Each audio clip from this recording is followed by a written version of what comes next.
Perkenalkan, nama saya Linda Nurama. Kali ini kita akan mengangkat tema tentang menengok adaptasi masyarakat di masa pandemi. Sejak pemerintah mengumumkan adanya kasus pertama COVID-19 di Indonesia pada tanggal 2 Maret tahun 2020, penularan penyakit ini terus meningkat. Kondisi ini menimbulkan kekhawatiran berbagai pihak dan memaksa masyarakat baik secara individu maupun kelompok untuk beradaptasi dengan berbagai cara guna menekan lajunya penyebaran. Sebelum mulai PSBB, dahulunya di komplek perumahan saya ada 3 portal jalan umum. Dibuka satu untuk 24 jam. Jadi yang 2 ditutup. Dan ada pula pemeriksaan suhu tubuh bagi masyarakat yang akan masuk ke lingkungan. Pemasangan spanduk mengenai pencegahan penularan COVID-19 dan adanya penyemprotan disinfektan dan anjuran untuk rajin mencuci tangan dan memakai masker, serta peniadaan kegiatan masyarakat yang berpotensi menimbulkan kerumunan. Baiklah, saya akan menjelaskan untuk pembahasan selanjutnya. Menciptakan rasa aman saat bekerja. Protokol perlindungan dari COVID-19 tidak hanya diterapkan di permukiman warga, tetapi juga di lingkungan kerja. Contohnya, Arya, seorang pekerja, pada sebuah penatu di Roxy Square, Jakarta Barat, menyatakan bahwa tempat kerjanya memberlakukan prosedur yang ketat sejak awal PSBB. Mulai dari penyemprotan disinfektan pada kendaraan dan alas kaki pekerja yang masuk ke area gedung, pemeriksaan suhu tubuh pekerja, penyediaan alat cuci tangan, hingga kewajiban memakai masker selama bekerja. Meski sudah ada pemberlakuan aturan yang ketat dan tempat kerja hanya menyediakan jasa penatu bagi konsumen perusahaan tertentu, Arya tak menampik bahwa dia tetap khawatir bagaimanapun juga pekerjaannya identik dengan kegiatan membersihkan kotoran. Protokol perlindungan dari COVID-19 sangat bekerja juga harus diikuti oleh Tono. Tono sehari-hari bekerja sebagai pengemudi taksi daring di wilayah DKI Jakarta dan sekitarnya. Sejumlah protokol telah ditetapkan oleh perusahaan aplikasi transportasi daring saat mengemudi dan mengangkut penumpang.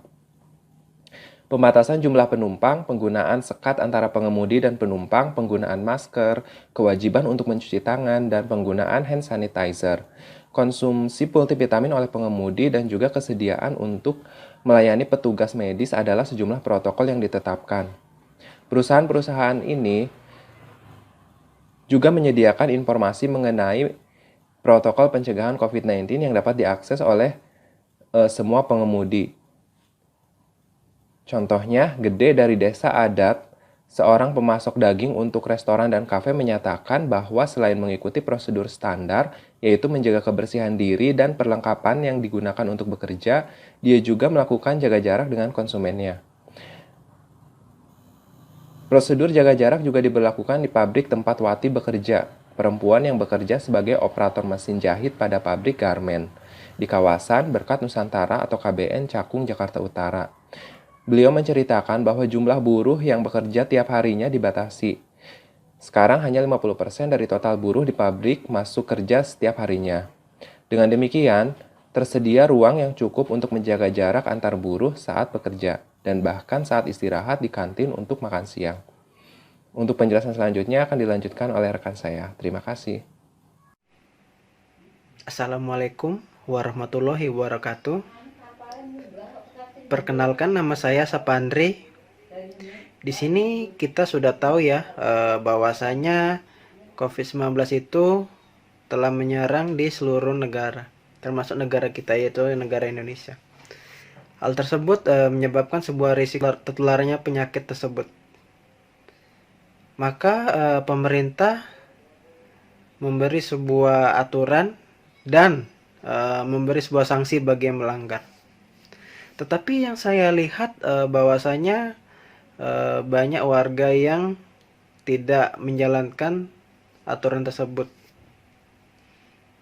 Contohnya pada saat Idul Fitri di daerah perumahan saya masih banyak yang warga yang berkumpul tidak menggunakan masker dan berkumpul melebihi batas yang ditentukan. Hal itu juga terjadi di tempat saya bekerja, banyak karyawan yang tidak menggunakan masker. Maka dari itu, di tempat saya bekerja, dibentuklah sebuah tim yang disebut tim kedisiplinan atau tim IEM. Tim itu berfungsi untuk membantu sebuah pelaksanaan PSBB sehingga PSBB dapat dilakukan dengan baik.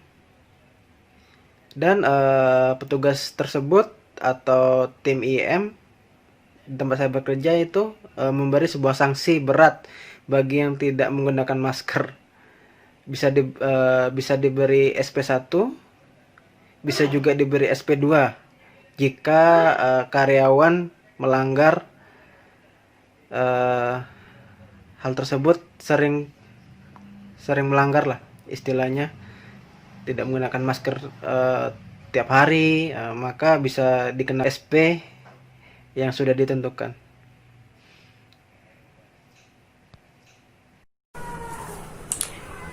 Baiklah, salam sejahtera bagi kita semua. Saya Rengko Panusuna Malau. Saya di sini menjelaskan tentang adaptasi kebiasaan baru di masa pandemi COVID-19. Sebelumnya kita tahu pemerintah Indonesia telah menetapkan pandemi COVID-19 sebagai bencana non-alam. Semenjak diumumkan pada Maret 2020, pemerintah terus berupaya melakukan langkah-langkah mitigatif dan penanganan seoptimal mungkin agar virus ini tidak menyebar.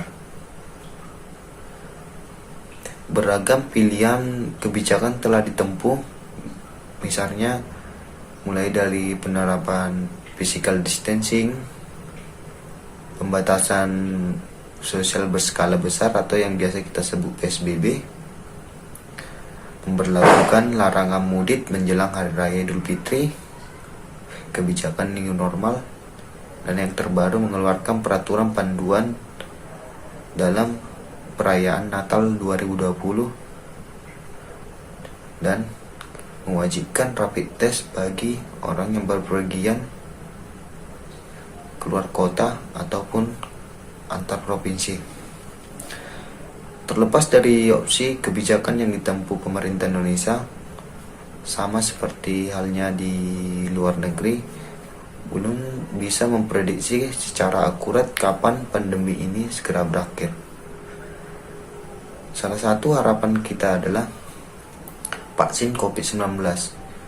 Kabar gembiranya pada bulan Desember tahun 2020 yang lalu, vaksin COVID-19 telah datang.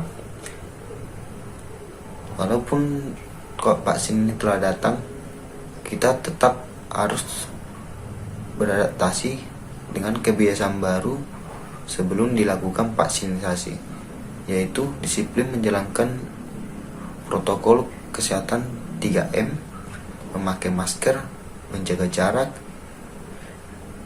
dan mencuci tangan.